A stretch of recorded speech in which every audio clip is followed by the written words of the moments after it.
Oi, oi, oi, criaturas extraterrestres. Vamos dar continuidade no capítulo de número 12 da apostila 3 e vamos estudar hoje detalhes que passam batidos sobre a independência do Brasil. A gente já sabe que a independência foi assim um teatrinho, né? Mas tem coisas que precisam ser bem relembradas, tá? Então vamos começar com a primeira questão. A independência foi pacífica ou não? Quando o Dom Pedro I disse independência ou morte, né? Será que a independência foi seguida de algumas mortes? Será que haviam pessoas que não queriam independência, mesmo sendo brasileiros? Vamos ver, né? Muito bom. Em primeiro lugar, a separação política do Brasil e de Portugal não interessava para todo mundo, não. Tinha gente que queria continuar, especialmente quem tinha negócios comerciais com Portugal, não queria perder essa relação. Isso traria, evidentemente, prejuízo. Então, além de portugueses que majoritariamente tinham comércio e, obviamente, viviam dessa relação comercial com Portugal, isso não era interessante. Mas também muitos tinham um vínculo forte, por exemplo, traficantes de escravos, oficiais portugueses, além disso, funcionários. Quando Dom João VI veio para cá, ele deu cargo, aliás, é uma mania aqui no Brasil de dar cargo, especialmente cargo de confiança, né? Para garantir lealdade, para garantir vantagem, né? E isso vem daquele tempo, né? Acho que desde as capitanias hereditárias.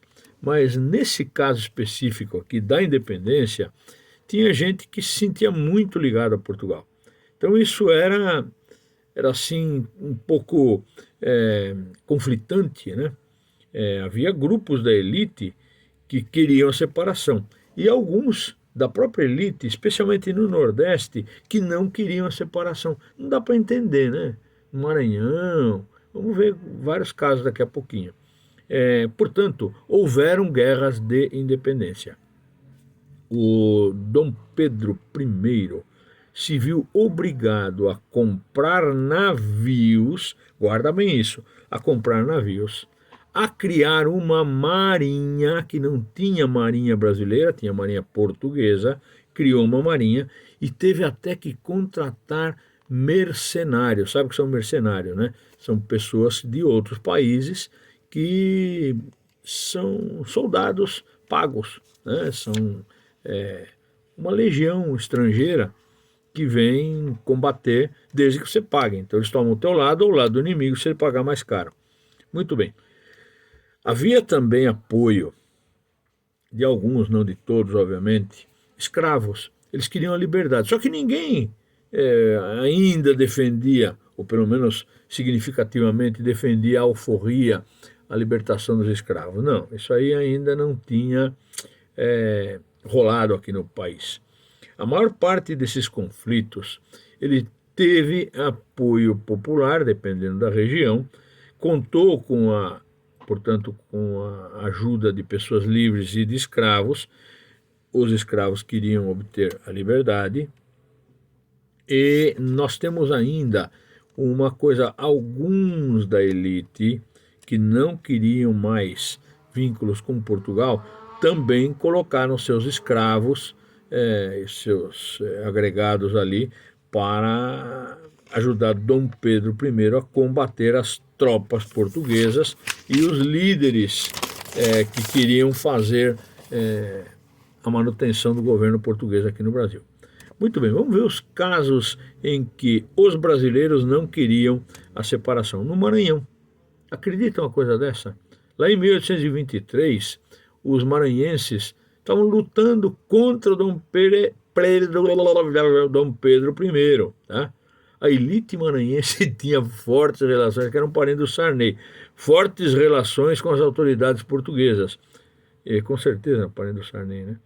E eles não queriam receber ordens do Rio de Janeiro, não. Tá? Tanto que o Dom Pedro I teve que mandar mercenários para lá, teve que mandar navios que ele tinha recém comprado para lá.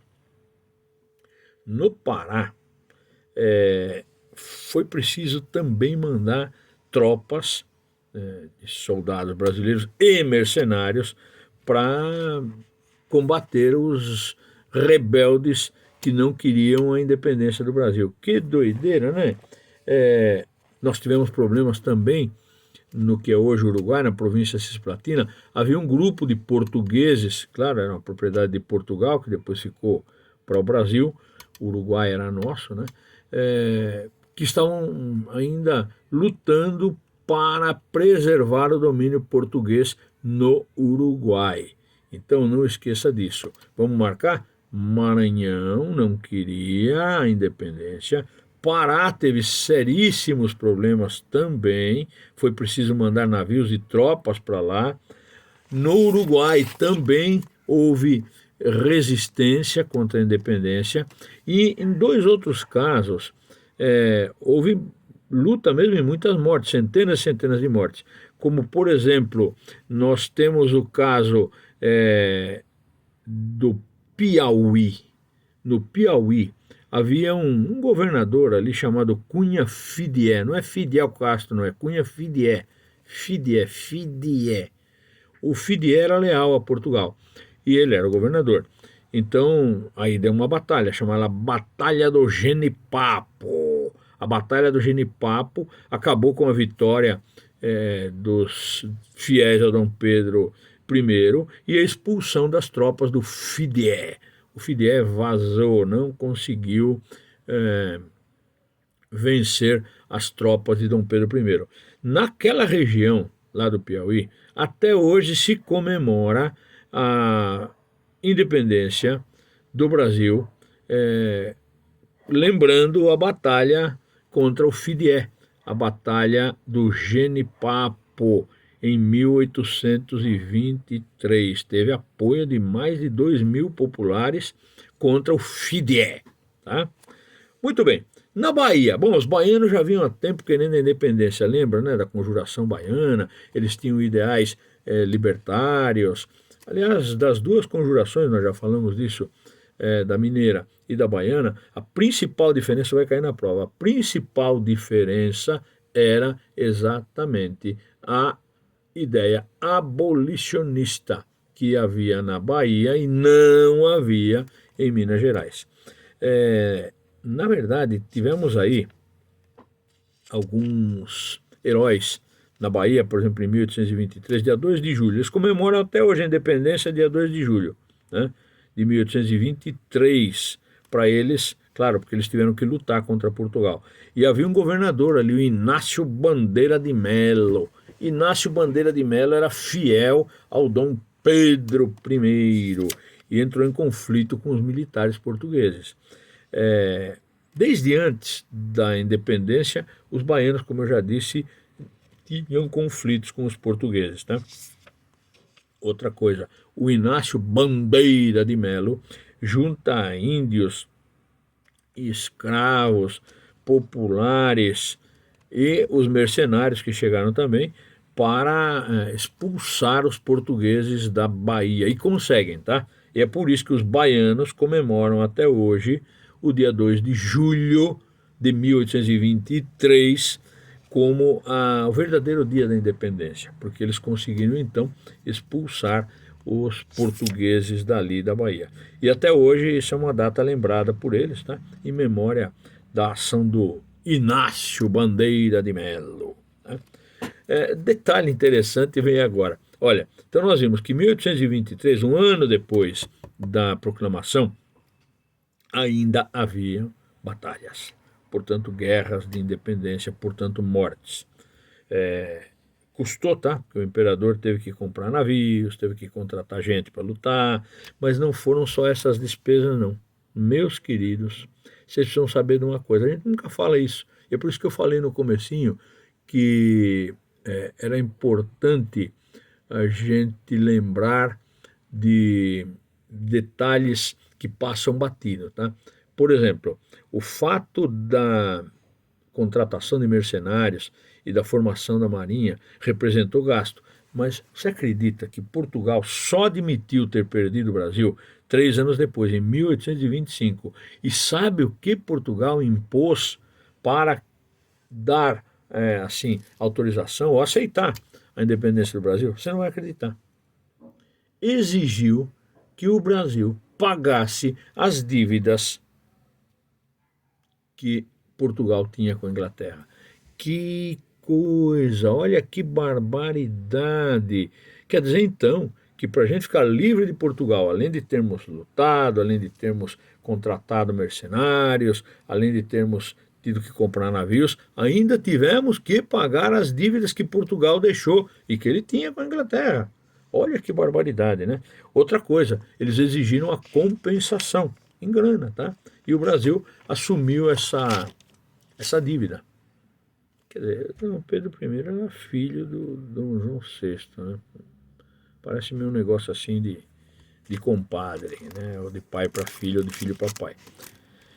Muito bem, mas o Brasil, ele é um país de contradições, você já sabe disso, né? Até hoje a gente vê essas coisas, né? Mas as contradições sociais, depois da independência, ainda eram assim marcantes, tá? Vamos falar uma coisa, é muito interessante, aliás eu vou até mostrar uma figurinha aqui, dá uma olhada, veja bem, está na página de número 154, olha essa figura aí, ó, tá vendo? Dois homens comentando que eram liberais, que eram a favor do fim da opressão portuguesa, que queriam se ver livres daqueles caras autoritários. Eles eram liberais, né? Queriam liberté, égalité, fraternité, eram iluministas. Mas repara de novo a figura. Ó. Atrás você vai ver que os mesmos que estão defendendo a independência, o fim da opressão portuguesa, estão sendo abanados por um escravo. E tem outro ali na frente até chicoteando o escravo que está preso num tronco. Repare bem, na página 154. Dá uma olhadinha nisso, porque essa talvez seja a pior de todas as contradições. Como é que alguém pode ser iluminista, liberal e querer manter a escravidão? Desculpa. O processo da independência no Brasil foi controlado pela elite agrária, que tinha escravos. Proprietários rurais não queriam se livrar dos escravos, né? Porque era mão de obra gratuita, né? Compravam os escravos, mas não pagavam salário. Além do que, nasciam escravos nas senzalas e continuavam esse processo de escravização cruel, né? Imagina uma criança, ou mesmo um adulto ser escravizado, mas era mercadoria. Isso continua, tá?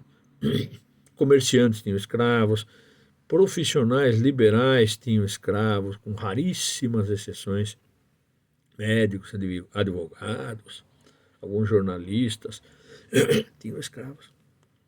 Bom, eles eram descendentes de europeus, estavam acostumados ao sistema escravagista e não queriam mudança, não.